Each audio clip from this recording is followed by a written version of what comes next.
Hello दोस्तों, good morning. इस school में आपका स्वागत है। कक्षा 8 विषय हिंदी, अध्याय 5 चिट्ठियों की अनूठी दुनिया का आज सेकंड भाग है। चलिए स्टार्ट करते हैं।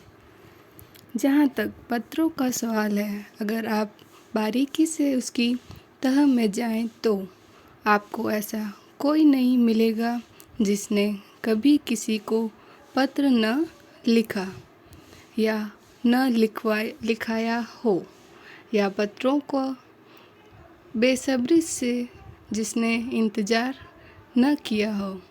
हमारे सैनिक तो पत्रों का जिस उत्सुकता से इंतज़ार करते हैं उसकी कोई मिसाल ही नहीं।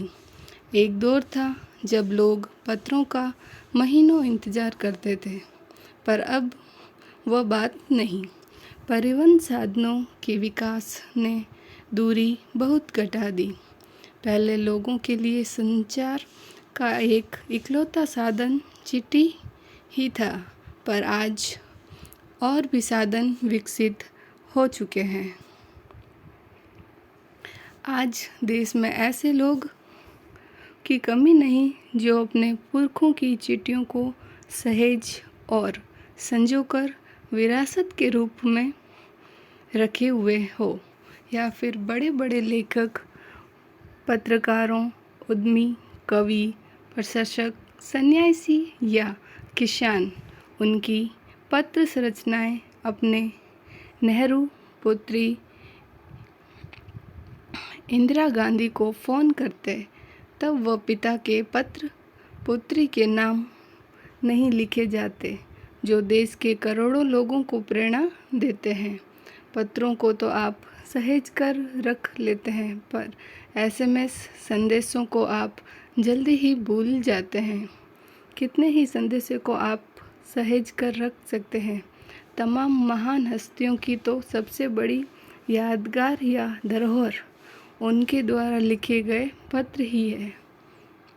भारत में इस श्रेणी में राष्ट्रपिता महात्मा गांधी को सबसे आगे रखा जाता है।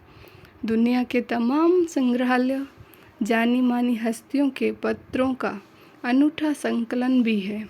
तमाम पत्र देश, काल, समाज को जानने, समझने और असली पैमाना है। भारत में आज़ादी के पहले महासंग्राम के दिनों में जो कुछ अंग्रेज अफसरों ने अपने परिवारजनों को पत्र में लिखे, वे आगे चलकर बहुत महत्व की पुस्तक तक बन गए।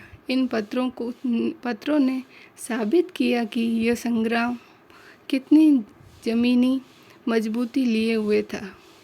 महात्मा गांधी के पास दुनिया भर से तमाम पत्र केवल महात्मा गांधी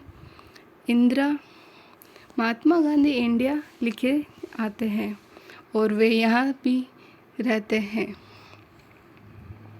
वहाँ तक पहुँच जाते हैं। आज़ादी के आंदोलन की नई दिग्गज हस्तियों के साथ भी ऐसा ही था।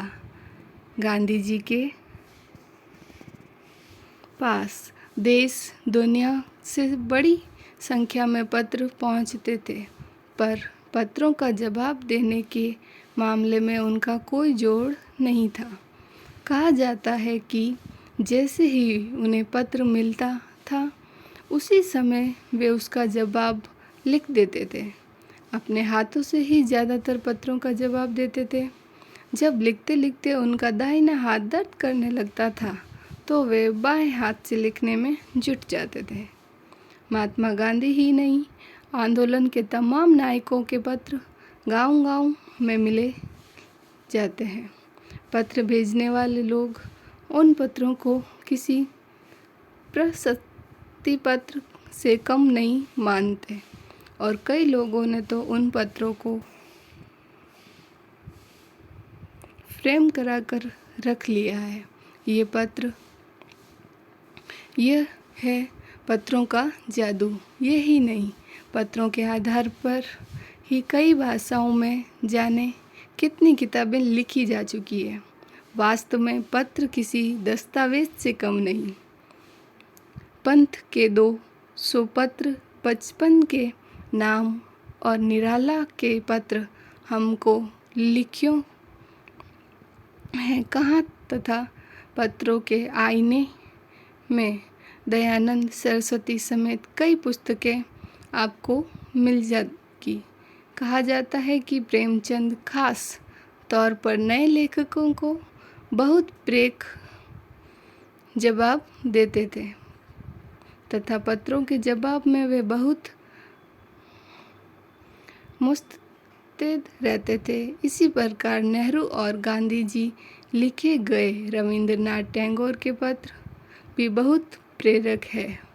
महात्मा और कवि के नाम से महात्मा गांधी और रविंद्रनाथ टैगोर के बीच सन 1915 से सन 1941 के बीच के पत्राचार का संग्रह प्रकाशित हुआ, जिसमें बहुत से नए तथ्यों और उनकी मनोदशा का लेखा-जोखा मिलता है। पत्र व्यवहार की परंपरा भारत में बहुत पुरानी है। इसका असली विकास आज़ादी के बाद ही हुआ। तमाम सरकारी विभागों की तुलना में सबसे ज़्यादा गुडविल डाक विभाग की ही है। इसकी एक खास वजह यह भी है कि लोगों को जोड़ने का काम करता है। घर घर तक उसकी पहुंच है। संचार के तमाम उन्नत साधनों के बाद भी चिट्ठी पत्री की हैसियत बरकरार है। शहरी इलाकों में आलीशान हवेलियों या फिर झोंपड़पट्टियों में रह रहे लोग, दुर्गम जंगलों से घिरे गांव हो या फिर बर्फबारी के बीच रहे पहाड़ों के लोग, समुद्र तट पर रहे मछुआरे हो या फिर रेगिस्तान की ढाणियों में रह रहे लोग, आज भी खतों का ही सबसे अधिक बेसब्री से इंतज़ार होता है।